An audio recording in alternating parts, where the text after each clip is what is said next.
esta conferencia del doctor Reyes Mate. Agradecemos mucho al instituto y a Pedro, su director, por recibir muy bien esta conferencia, ya que Reyes venía de visita a México y le pedimos que nos diera una conferencia sobre temas que ahora están discutiéndose en el país a raíz de los terribles acontecimientos que han sucedido en los últimos meses.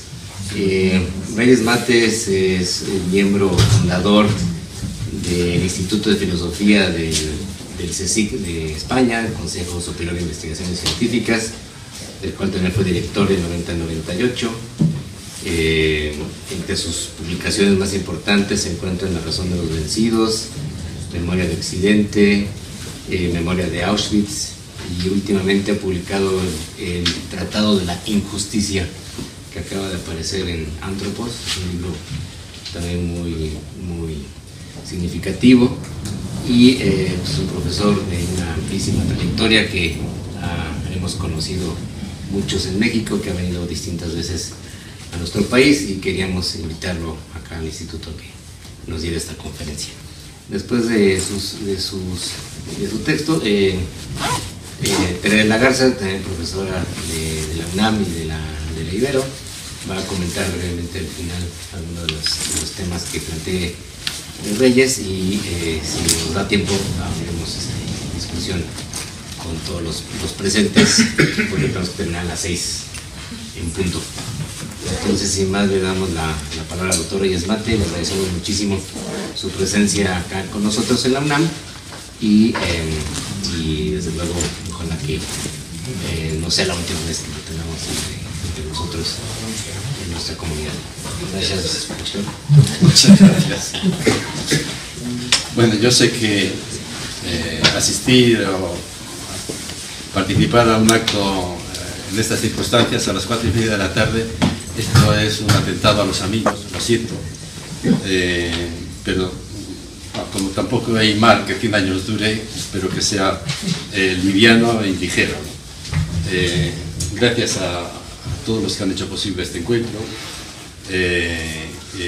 a esta casa desde luego, y también a Jorge, y sobre todo gracias a todos vosotros por tener esta deferencia de estar aquí ahora. Bueno, cuando hablamos de un tema, dicen que el filósofo tiene que pensar su tiempo, y en estas circunstancias parece que eso significa empezar reflexionando sobre algo tan de nuestro tiempo como es la violencia, ¿no? Un tema candente, un tema de actualidad, aquí no hace falta explicarlo, un tema complejo también, un tema expuesto a muchas simplificaciones y demagogias, y por eso yo voy a optar por una línea un poco distanciada, que no es seguramente la más importante ni la más decisiva, pero que, bueno, es la que yo puedo hacer y desde la que yo puedo hablar. Me refiero a reflexionar sobre la violencia a partir de la filosofía, y preguntarme por la relación entre filosofía y violencia, el lugar que ocupa la violencia en la filosofía y también el lugar que la filosofía ha ocupado en la violencia. Y para empezar, digo algo elemental: la violencia cotiza al alza. Y esto es una sorpresa, porque cuando cayó el muro de Berlín en el 89, pensamos que se inauguraba una nueva época. Pensábamos que los grandes conflictos violentos del siglo XX obedecían a la Guerra Fría, y que el final de la Guerra Fría suponía otro tiempo en el que habría seguramente conflictos, pero serían conflictos menores, que serían dominables, ¿no?, a partir de la racionalidad política existente. De esa expresión, de esa ingenua esperanza, era seguramente el libro de Fukuyama, la tesis de Fukuyama, El final de la historia, es decir, el descubrimiento, la afirmación de que por fin la humanidad había descubierto unas reglas de juego que eran las mejores y las decisivas, y que desde ahí se iba a poder controlar todo el proceso, todo el desarrollo de la historia. Gran error, ¿no?, porque a los pocos años empezaron las guerras de los Balcanes. Recordaréis en la ex Yugoslavia los genocidios en África Central, el yihadismo islámico y la consecuencia de ese yihadismo, sobre todo, pues las reacciones de la familia Bush, tanto el padre como el hijo. Eso nos da idea de lo que supuso el final de la caída del muro de Berlín, es decir, el final de la Guerra Fría, y la entrada en un proceso de violencias superiores, si cabe, al anterior. Para poder entender la aceleración de la violencia en el siglo XXI, hay que reconocer que el problema viene de muy lejos. Decía Hannah Arendt que el siglo XX había sido el más violento de la historia. Y era una afirmación ya arriesgada, porque la historia ofrecía ejemplos de violencia eminentes, ¿no? Tenía razón Marx cuando decía que la violencia había sido la partera de la historia. Esto lo había expresado la humanidad de muchas maneras, en teorías y en mitos. Recordaréis el mito platónico de Prometeo en el Protágoras, ¿no? Donde cuenta esta historia de los dioses en el Olimpo observan el mundo de los humanos y ven que algo han hecho mal, porque de entre todos los seres vivos el que nace en peores condiciones para defenderse es el ser humano. Los animales, el que no es rápido es listo, astuto o fuerte, el que es más flojo, el más débil es el ser humano. Y para arreglar la situación no se les ocurre otra cosa que mandar a Prometeo para que enseñe a los humanos el uso de la técnica y con ello hagan armas con las que defenderse. Y al poco tiempo observan los dioses del Olimpo que los humanos pues utilizan las armas, sí, pero para matarse entre ellos.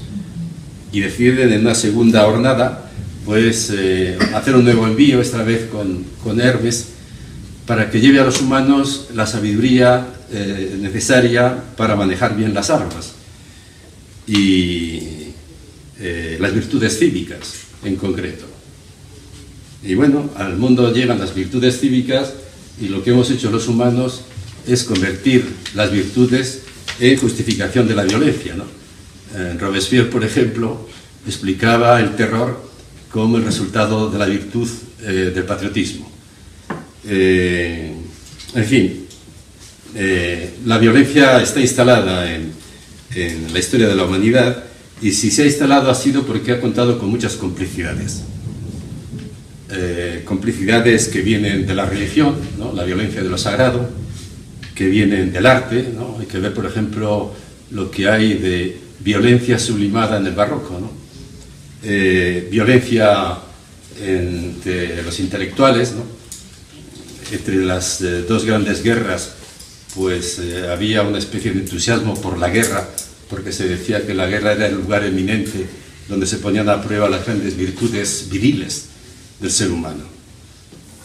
¿Y la filosofía? ¿Qué hace en esta historia de complicidades con la violencia?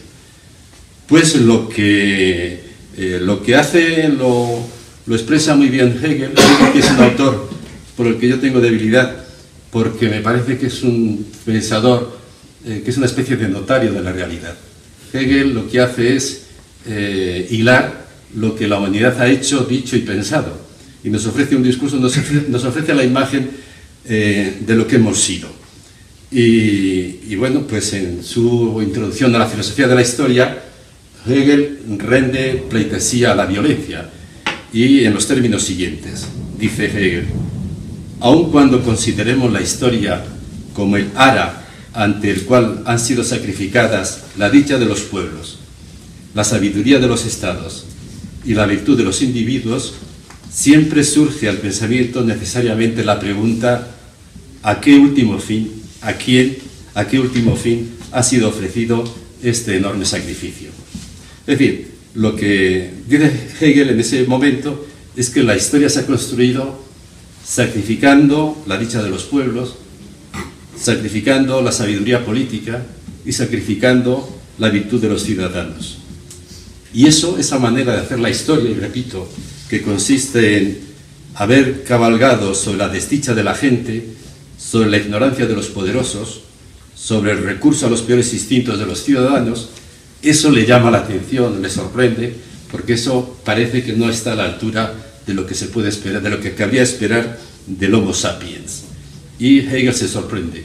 Pero la sorpresa le dura 5 minutos, porque unas páginas más adelante nos tranquiliza diciéndonos tranquilos, que esas víctimas son el precio de la historia, son el precio del progreso. Y como el progreso es indiscutible, esas víctimas son literalmente insignificantes, carecen de significado. Llega a decir en un alarde retórico, dice: la marcha del progreso aplasta a su paso muchas flores inocentes. Florecillas, el precio de la historia son el sacrificio de esas florecillas situadas al borde del camino, que curiosamente han sido los más de la humanidad. Los más de la humanidad, esas flores inocentes, son los que han pagado el precio de la historia, el precio del progreso. Es decir, lo que se deduce de Hegel es que la filosofía es experta en el blanqueo de la violencia, podríamos decir. Y esta frivolización de la violencia ha tomado unos tintes especiales en mi generación. Nuestros maestros, los maestros de mi generación, la legitimaban sin rubor. Naturalmente se hablaba de la violencia revolucionaria. Y autores como Frantz Fanon, la violencia del tercermundismo, Sartre, o alguien que tuvo muchísima influencia entre nosotros y del que no se habla en esos términos, que es Merleau-Ponty. El que quiera saber lo que pensaban mis maestros, que lea El humanismo y el terror, de Merleau-Ponty. Ahí hay una justificación de todos los crímenes estalinistas, hecha por un intelectual de izquierdas, sorprendido de que hubiera quien en Europa se permitía la menor crítica a la política de Stalin. Es decir, nuestros maestros nos educaban en la violencia y nadie nos enseñó lo que después hemos aprendido. Que la violencia, esa violencia que entonces se predicaba, motivada por causas nobles, la lucha contra la injusticia, la opresión, etc., pues que esa violencia, una vez puesta en marcha, tenía su propia lógica y ya era imparable. Y el caso de las FARC en Colombia es muy ilustrativo en este sentido.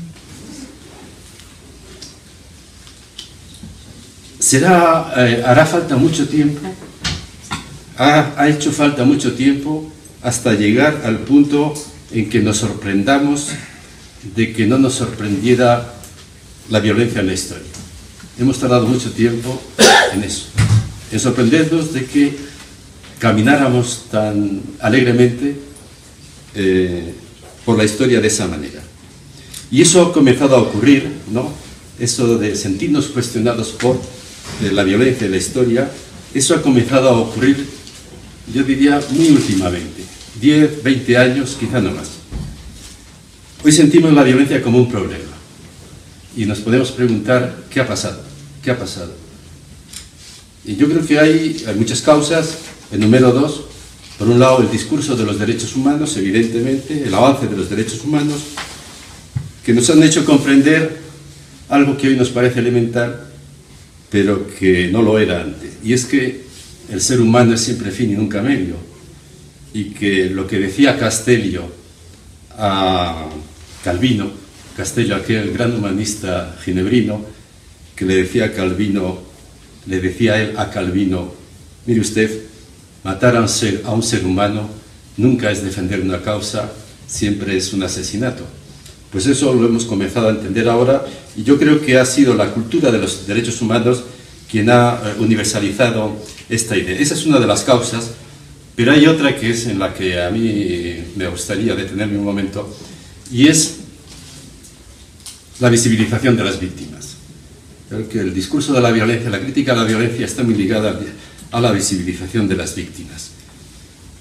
Víctimas ha habido siempre, como daba a entender Hegel, pero eran invisibles. Es decir, eran literalmente insignificantes, carecían de significación. Y ahora se han hecho visibles, es decir, se han hecho significativas, debido fundamentalmente, creo, a la memoria. Se han hecho significativas las víctimas gracias a la memoria, gracias al lugar que la memoria ha ocupado en nuestra cultura, que está ocupando en nuestra cultura. Hay una relación entre olvido y incremento o justificación de la violencia, y entre memoria y crítica de la violencia. ¿Y cómo se explica esa relación? Pues tendríamos que detenernos y analizar la memoria. Y la memoria tiene una historia. Y es precisamente el desarrollo de esa historia lo que nos explica la afirmación que acabo de hacer. Esa relación entre memoria y crítica de la violencia. Hablar de la memoria en poco tiempo y rápidamente no es fácil, porque la memoria trata del pasado, y el pasado son unas aguas en las que todo el mundo pesca, porque está lleno de significación. Del pasado habla la historia tiene su teoría de la memoria, habla la literatura, lógicamente. 100 años de soledad es seguramente el tratado más lúcido de la memoria, yo diría, junto a las tesis de Benjamin sobre el concepto de historia. Gabriel García Márquez tiene una clarísima idea de lo que es la historia y de lo que es la memoria. Recordad que los habitantes de Macondo tienen un problema, nacen con la peste del olvido, son enfermos de memoria. En fin, no tengo tiempo para entrar a analizar la obra, pero sí recordar que en una obra previa, a 100 años de soledad, en los funerales de la mamá grande, hay un momento en el que uno de los protagonistas de la trama dice a los que le escuchan: mira, vamos a agarrar aquí unos taburetes, sentarnos a la puerta de la casa y contar lo que realmente ocurrió. Lo que realmente ocurrió, eso que han olvidado luego los habitantes de Macondo, contemos lo que entonces ocurrió antes de que lleguen los historiadores, porque los historiadores van a contar la historia de otra manera. En fin, de la memoria habla la historia, la literatura, el psicoanálisis, la religión y también la filosofía, y esto es aquí me detengo. Hay una evolución del concepto de memoria en la filosofía, de menos a más, pasando por algún valle, ¿no? En Aristóteles la memoria era un simple sentimiento, pertenecía a los sentidos internos, y la memoria solo producía sentimientos. En la Edad Media la memoria es un principio normativo. El presente tiene que estar regulado por el pasado, y además era un principio conservador. Recordad el nombre de la rosa de Umberto Eco, ¿no? Los monjes mueren asesinados porque quieren leer un libro nuevo de Aristóteles, y eso el bibliotecario no se lo puede permitir, porque en un momento dice, cuando ya es descubierto, dice que lo que la humanidad sabe, necesita saber, ya lo sabe, y por tanto no necesita conocer nada nuevo. La tarea de la universidad es repetir lo ya sabido. La memoria del pasado tiene un valor normativo y conservador. Luego en la modernidad la memoria se convierte en una especie de material de desecho. De la memoria habla con absoluto desprecio Descartes cuando dice: si tenemos la razón, ¿para qué queremos la memoria? Y lo mismo viene a decir Hegel. La memoria solo sirve para inventarse el pasado. Pero todo cambia en el siglo XX. En el siglo XX las dos guerras producen una efervescencia de la reflexión sobre la memoria. La Primera Guerra Mundial, sobre todo en Francia, con los sociólogos de la memoria, Falbach y otros, donde ponen de manifiesto la dimensión progresista de la memoria. De alguna manera el futuro se construye no desde la utopía, sino desde el pasado. Eso es el mensaje que va dejando Falbach. Y luego la Segunda Guerra Mundial, figuras como Benjamin y los primeros frankfurtianos, pues ahí se plantea claramente la memoria como conocimiento. La memoria no es un sentimiento solo, la memoria es conocimiento. La memoria, decía Benjamin, habla de expedientes que la ciencia, la historia o el derecho dan por cancelados. La memoria nos habla a realidades que escapan a la ciencia. Pero además ocurre algo singular con la Segunda Guerra Mundial, algo que afecta poderosamente al desarrollo de la memoria. Y es que la memoria se convierte en un deber.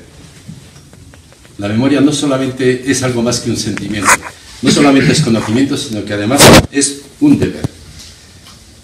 Y eso conviene explicarlo bien, porque es verdad, decimos y ubicamos ese momento, esa aparición del topos, el deber de memoria o nuevo imperativo categórico que decía Adorno, lo ubicamos en el año 45, exactamente, cuando acaba la guerra, cuando son liberados los supervivientes de los campos de exterminio. En ese momento, los supervivientes, sin ponerse de acuerdo, coinciden en una reflexión: esto no puede volver a ocurrir. Y además no solamente dicen eso, sino que añaden que hay la manera de impedir la repetición de la historia era la memoria de lo ocurrido.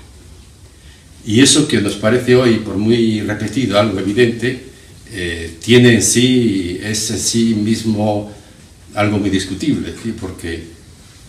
Porque también los aliados, por ejemplo, vencedores, pensaron que había que impedir la repetición de la barbarie, pero los aliados era gente seria y recurrieron a una estrategia mucho más contundente que la frágil memoria. Lo que hicieron los aliados para impedir la repetición del fascismo fue imponer en Alemania, por ejemplo, una constitución democrática, el Plan Marshall, promover el desarrollo y el bienestar en los países devastados por la guerra, etc. En fin, ellos pensaban que eso sí era eficaz para impedir la repetición de la barbarie, y sin embargo los supervivientes pensaban que mucho más importante que eso era la memoria. ¿Por qué? Yo me he hecho esa pregunta muchas veces. ¿Por qué los supervivientes no se fiaban tanto a estas otras medidas cuanto a la figura de la memoria? ¿Por qué? La explicación que he encontrado es la siguiente. Ellos reconocían que habían vivido algo excepcional, ¿no? Aquella experiencia fue excepcional y que había sido literalmente impensable. Había escapado al pensamiento, al conocimiento. No pudo ser prevista. Pero aconteció. Y cuando lo que acontece ocurre, cuando aquello que escapa al conocimiento ocurre, se convierte en lo que da que pensar. Y eso es la memoria. La memoria es reconocer que el recuerdo de la barbarie es el a priori del conocimiento. El conocimiento se desencadena a partir de la memoria de la barbarie. Entonces, el deber de memoria no consiste en acordarse de lo mal que lo pasaron los judíos, no se trata de eso, sino entender que lo que desencadena el conocimiento es lo impensable que ha ocurrido. Y reconocer que el conocimiento es un arma potentísima que tiene la civilización humana, pero que tiene sus límites. Y si queremos ser realistas, si queremos entender la realidad, no hay que fiarse solo del conocimiento, sino que hay que partir de lo que escapa al conocimiento, pero que ha ocurrido, y a partir de ahí ponerse a pensar. Es lo que Adorno llamaba el nuevo imperativo categórico. La obligación que tenemos las generaciones posteriores a los campos, de repensar todo a partir de la barbarie, de la memoria de la barbarie, repensar la ética, la política, la estética y también la justicia. Y ahora vuelvo al tema. ¿Por qué es tan importante esta memoria para el descubrimiento y crítica de la violencia? Pues por una razón comprensible, y es que la memoria trae al presente el pasado. Y no cualquier pasado, sino el pasado ausente, el pasado insignificante, el pasado de las víctimas en la teoría hegeliana, el de la injusticia pasada y no reparada.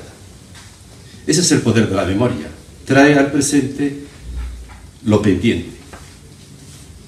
Y eso resulta fatal para la violencia. Eso resulta fatal para la violencia porque la violencia siempre se ha amparado en la invisibilización del pasado de las víctimas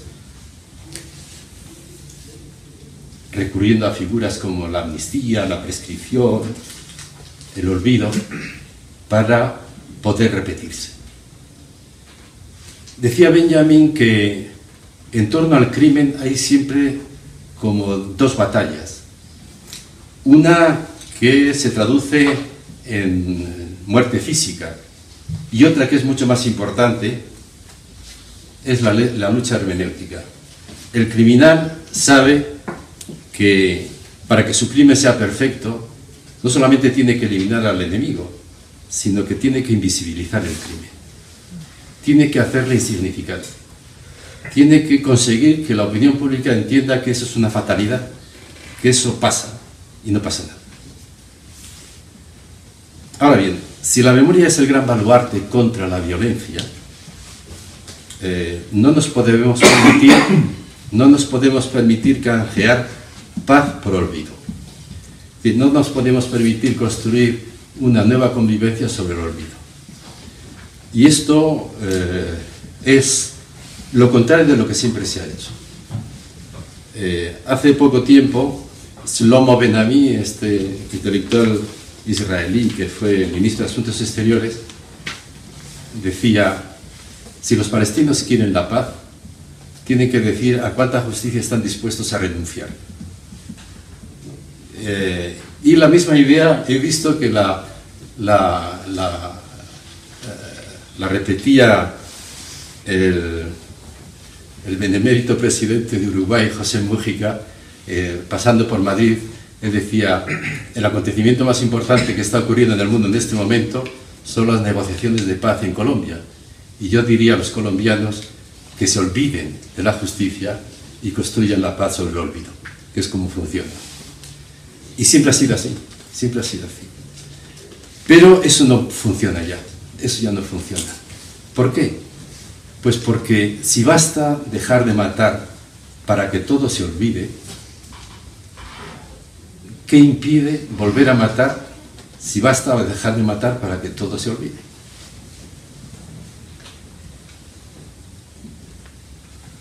Paz.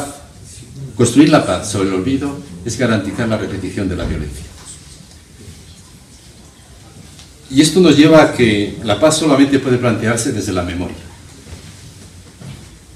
Entendiendo por la memoria un proceso que desemboca en la reconciliación vía perdón y arrepentimiento.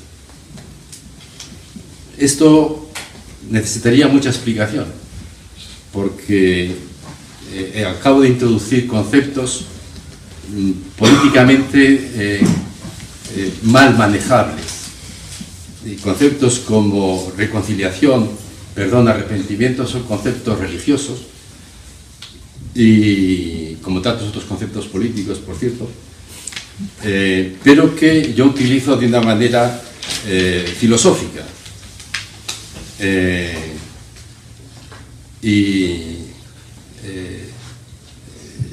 Lo que me ha llevado a plantear la paz desde la memoria en estos términos, entender la paz como un proceso que desencadena la memoria y que no se para en la memoria, porque la memoria no arregla ningún problema, más bien los complica, pero sí desencadena un proceso de saneamiento que puede llevar a la reconciliación vía perdón y arrepentimiento. Lo que me ha llevado a esta consideración es una experiencia que he hecho a lo largo de un año en una cárcel vasca, la cárcel que está en Vitoria, cárcel se llama Nanclares de Oca, donde se ha celebrado un seminario singular, ¿no?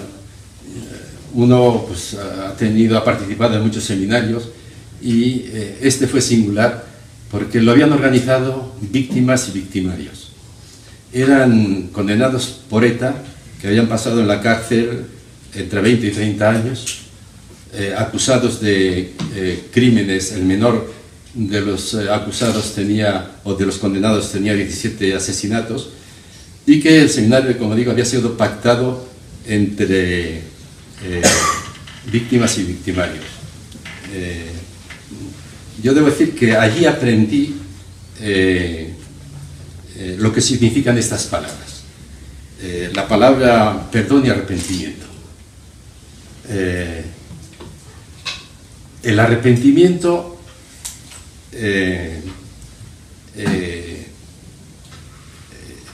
tal como se manifestaba en ese grupo, tiene mucho que ver con el sentido de la culpa. Esta gente entendía que el uso de la violencia les había dañado profundamente. La culpa era la señal de Caín. La culpa no es la ofensa a Dios o a un ser extraño, la culpa es el daño que uno se hace a sí mismo cuando hace daño al otro. Uno me decía, usted no sabe lo que ha muerto en mí cuando he matado.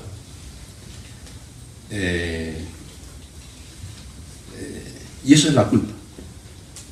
Me parece que el personaje de Raskolnikov de Crimen y Castigo lo expresa muy bien. Raskolnikov, que es ese protagonista que se siente superior y que piensa que como todos los seres superiores puede matar impunemente, quiere hacer el experimento y mata a esa usurera para demostrarse a sí mismo que es superior, y se da cuenta de que al matar a la usurera se ha matado a sí mismo, en el sentido de que en vez de experimentar una superioridad se siente vinculado a la vida asesinada y entiende que su futuro, si tiene alguno, depende de que llegue a comprender, de que llegue a desear que ojalá aquello que ocurrió no hubiera ocurrido. Ese es el arrepentimiento, el entender el daño que se ha hecho uno a sí mismo al matar, y que la salida de esa situación solamente es posible de la mano de la víctima. Y también entendí lo que es el perdón. La solicitud del perdón significaba para esta gente pedir a la víctima una segunda oportunidad. La necesidad que tenían de demostrar a la víctima que ellos eran más que el crimen, que habían asesinado, pero que eran capaces de otra cosa, de superar su propia acción. Bueno, pues una paz lograda, una convivencia lograda, solamente puede hacerse a través de este esquema que acabo de mencionar.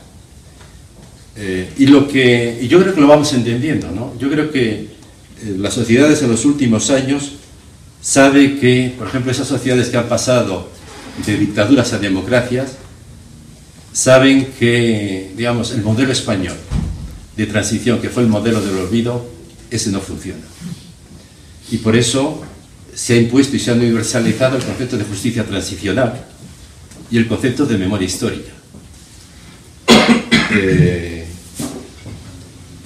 Y eso es la prueba de que va calando la idea de que la superación de la violencia no es por el camino del olvido, sino que es por el camino de la memoria.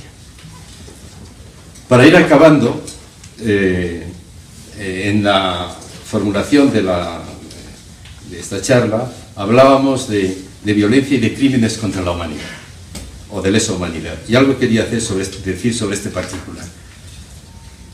¿Qué se quiere decir cuando se relaciona crimen de lesa humanidad con violencia? Pues se quiere llamar la atención sobre la gravedad del crimen, la gravedad de la violencia, evidentemente.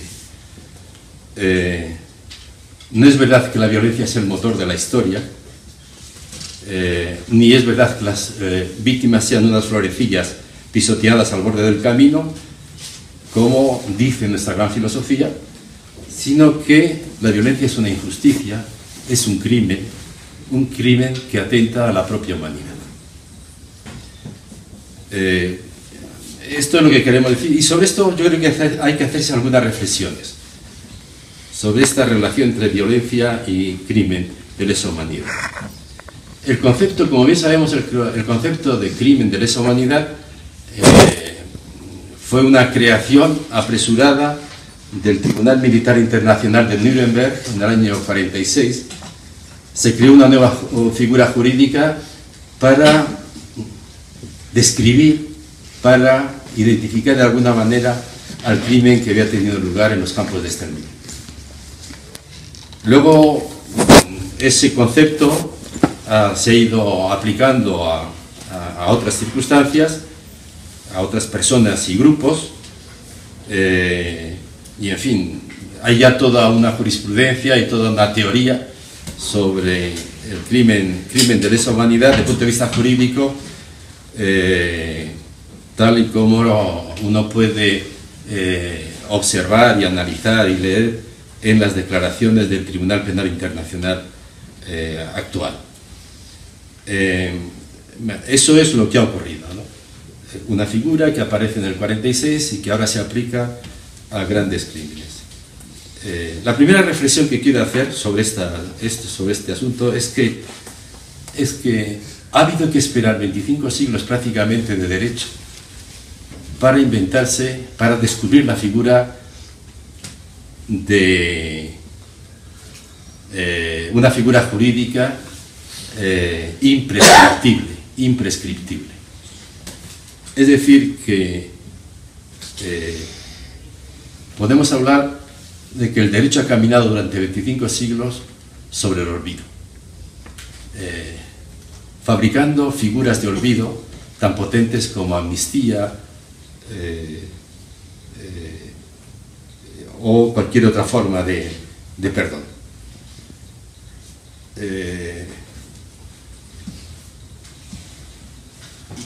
Esa es la primera reflexión, que vivimos en una cultura de olvido.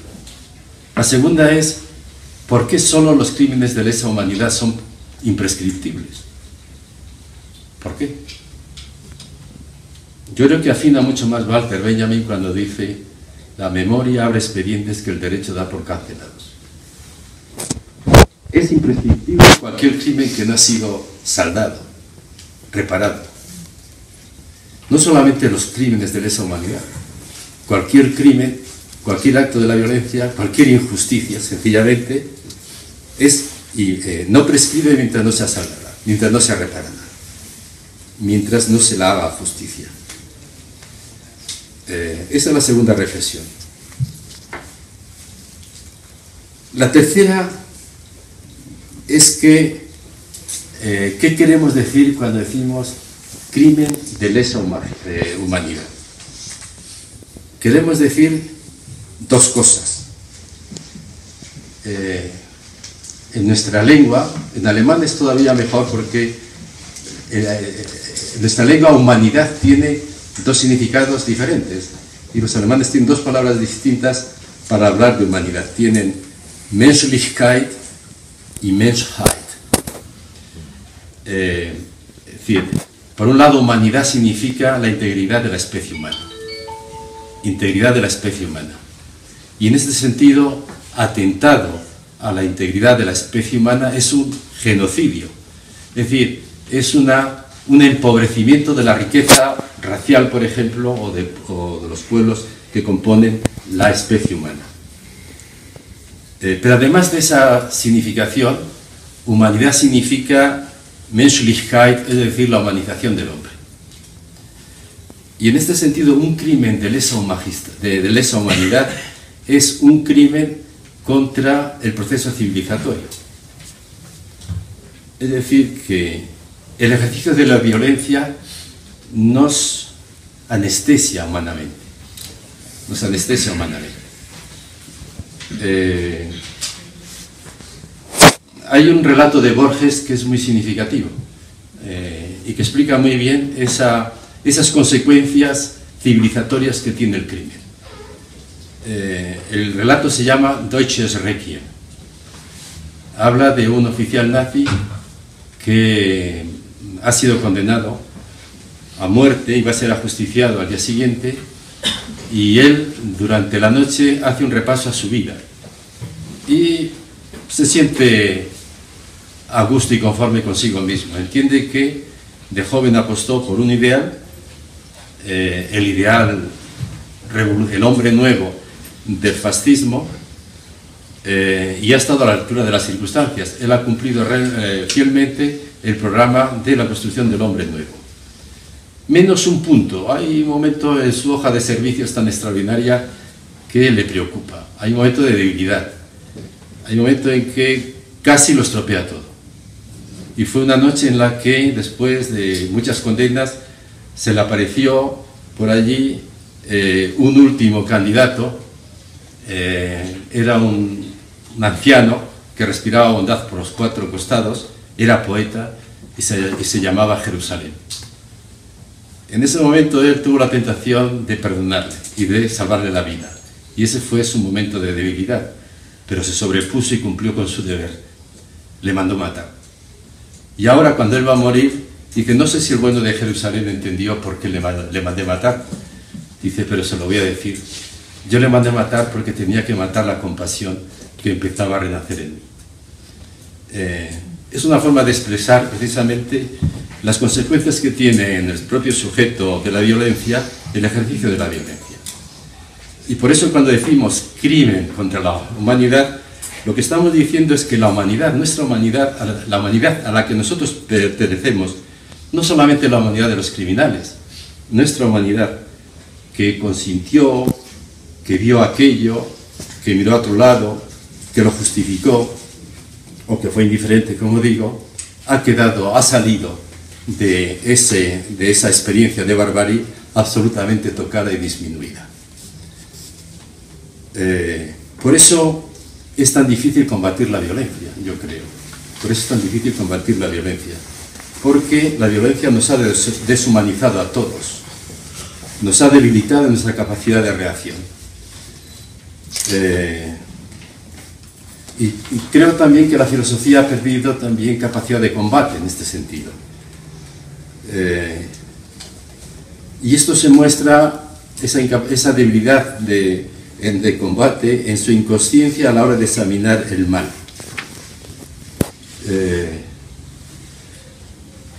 Piensa la filosofía todavía que puede conocer el mal, que le puede detectar, que le puede juzgar, que le puede criticar, que le puede superar, desde sus propias categorías.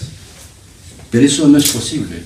La gran enseñanza de Auschwitz, a la que me refería antes con Adorno, es que ocurrió y ocurre lo impensable. Y entonces, si queremos enfrentarnos al mal con sabiduría y con conciencia, tenemos que partir precisamente del acontecimiento de la barbarie. Y a partir de ahí ponernos a pensar en todos los capítulos de la filosofía. Adorno, y ya con esto termino, sintetizaba lo que esto significa para la filosofía, y combatir adecuadamente la violencia después de esta experiencia y desde el deber de memoria. Lo sintetizaba diciendo que si el pensar quiere estar a la altura de las circunstancias en su lucha contra la injusticia en general o la violencia en particular, tiene que partir de esta premisa. Y de la premisa con la que él resumía el nuevo imperativo categórico. Dice, dejar pensar el sufrimiento, dejar hablar al sufrimiento, es la condición de toda verdad. No podemos pensar ya la verdad al margen del sufrimiento. Y la filosofía es especialista en pensar al margen del sufrimiento, haciendo abstracción del sufrimiento. Yo creo que el programa adorniano, es decir, en grosso modo, el pensar después de Auschwitz o el reflexionar sobre los problemas de nuestro tiempo, teniendo en cuenta la experiencia de la barbarie tal como la he descrito, es un programa abierto que está por cumplirse también entre los filósofos y las facultades de filosofía. Pues nada más, muchas gracias.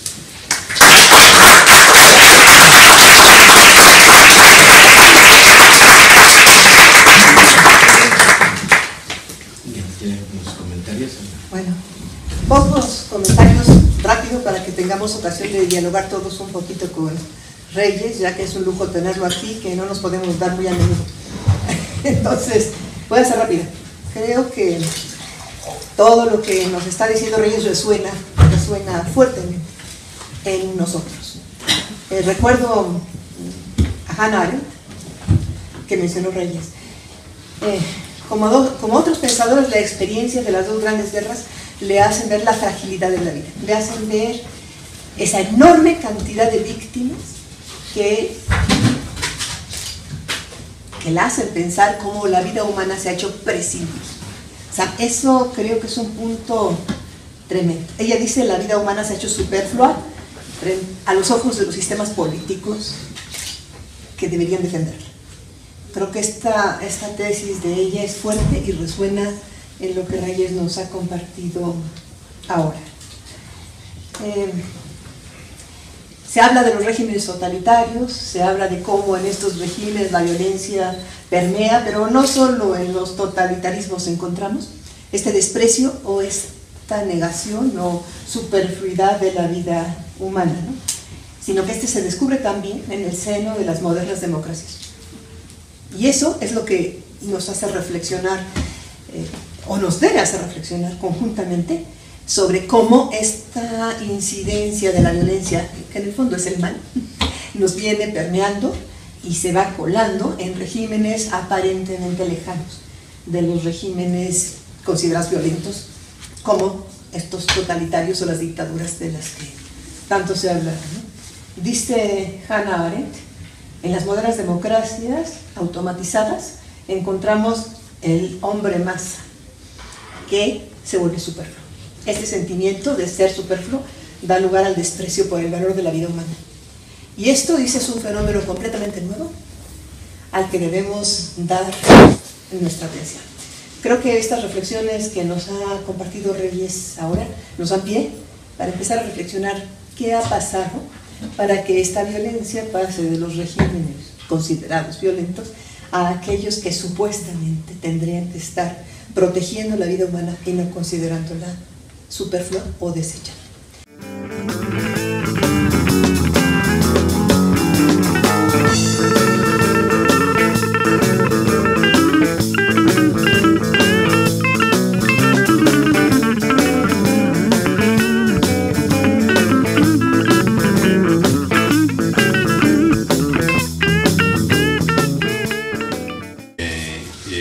A esta casa, desde luego, y también a Jorge, y sobre todo gracias a todos vosotros por tener esta deferencia de estar aquí ahora. Bueno, cuando hablamos de un tema, dicen que el filósofo tiene que pensar su tiempo, y en estas circunstancias parece que eso significa empezar reflexionando sobre algo tan de nuestro tiempo como es la violencia, ¿no? Un tema candente, un tema de actualidad, aquí no hace falta explicarlo, un tema complejo también, un tema expuesto a muchas simplificaciones y demagogias, y por eso yo voy a optar por una línea un poco distanciada, que no es seguramente la más importante ni la más decisiva, pero que, bueno, es la que yo puedo hacer y desde la que yo puedo hablar. Me refiero a reflexionar sobre la violencia a partir de la filosofía, y preguntarme por la relación entre filosofía y violencia, el lugar que ocupa la violencia en la filosofía y también el lugar que la filosofía ha ocupado en la violencia. Y para empezar, digo algo elemental: la violencia cotiza al alza, y esto es una sorpresa, porque cuando cayó el muro de Berlín en el 89 pensamos que se inauguraba una nueva época. Pensábamos que los grandes conflictos violentos del siglo XX obedecían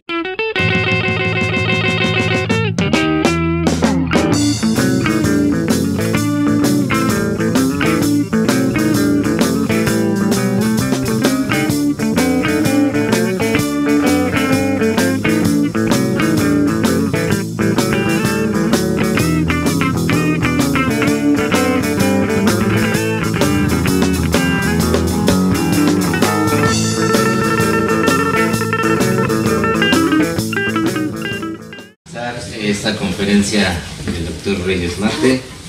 Agradecemos mucho al instituto y a Pedro, su director, por recibir muy bien esta conferencia, ya que Reyes venía de visita a México y le pedimos que nos diera una conferencia sobre temas que ahora están discutiéndose en el país a raíz de los terribles acontecimientos que han sucedido en los últimos meses.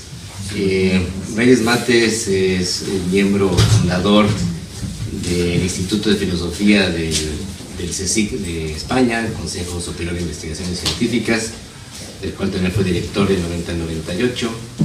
Entre sus publicaciones más importantes se encuentran La razón de los vencidos, Memoria de Occidente, Memoria de Auschwitz, y últimamente ha publicado el Tratado de la Injusticia, que acaba de aparecer en Anthropos. Es un libro también muy significativo, y es un profesor de una amplísima trayectoria que hemos conocido muchos en México, que ha venido distintas veces a nuestro país, y queríamos invitarlo acá al instituto que nos diera esta conferencia.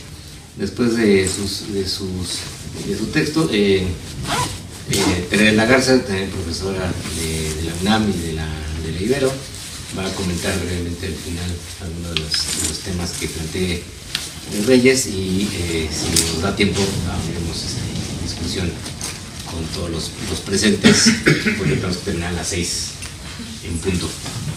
Entonces, sin más, le damos la palabra al doctor Reyes Mate. Le agradecemos muchísimo su presencia acá con nosotros en la UNAM, y desde luego ojalá que no sea la última vez que lo tengamos entre nosotros en nuestra comunidad. Gracias, doctor. Muchas gracias. Bueno, yo sé que asistir o participar a un acto en estas circunstancias a las 4:30 de la tarde, esto es un atentado a los amigos, lo siento, pero como tampoco hay mal que 100 años dure, espero que sea liviano y ligero. Gracias a todos los que han hecho posible este encuentro, a la Guerra Fría, y que el final de la Guerra Fría suponía otro tiempo en el que habría seguramente conflictos, pero serían conflictos menores que serían dominables, ¿no?, a partir de la racionalidad política existente. De esa expresión, de esa ingenua esperanza, era seguramente el libro de Fukuyama, la tesis de Fukuyama, El final de la historia, es decir, el descubrimiento, la afirmación de que por fin la humanidad había descubierto unas reglas de juego que eran las mejores y las decisivas, y que desde ahí se iba a poder controlar todo el proceso, todo el desarrollo de la historia. Gran error, ¿no?, porque a los pocos años empezaron las guerras de los Balcanes. Recordaréis en la ex Yugoslavia los genocidios en África Central, el yihadismo islámico, y la consecuencia de ese yihadismo, sobre todo, pues las reacciones de la familia Bush, tanto el padre como el hijo. Eso nos da idea de lo que supuso el final de la caída del muro de Berlín, es decir, el final de la Guerra Fría, es decir, la entrada en un proceso de violencias superiores, si cabe, al anterior. Para poder entender la aceleración de la violencia del siglo XXI, hay que reconocer que el problema viene de muy lejos. Decía Hannah Arendt que el siglo XX había sido el más violento de la historia, y era una afirmación ya arriesgada, porque la historia ofrecía ejemplos de violencia eminentes, ¿no? Tenía razón Marx cuando decía que la violencia había sido la partera de la historia. Esto lo había expresado la humanidad de muchas maneras, en teorías y en mitos. Recordaréis el mito platónico de Prometeo en el Protágoras, ¿no?, donde cuenta esta historia de los dioses en el Olimpo observan el mundo de los humanos y ven que algo han hecho mal, porque de entre todos los seres vivos, el que nace en peores condiciones para defenderse es el ser humano. Los animales, el que no es rápido es listo, astuto o fuerte, el que es más flojo, el más débil es el ser humano, y para arreglar la situación no se les ocurre otra cosa que mandar a Prometeo para que enseñe a los humanos el uso de la técnica, y con ello hagan armas con las que defenderse. y al poco tiempo observan los dioses del Olimpo que los humanos pues utilizan las armas, sí, pero para matarse entre ellos, y deciden en una segunda hornada pues hacer un nuevo envío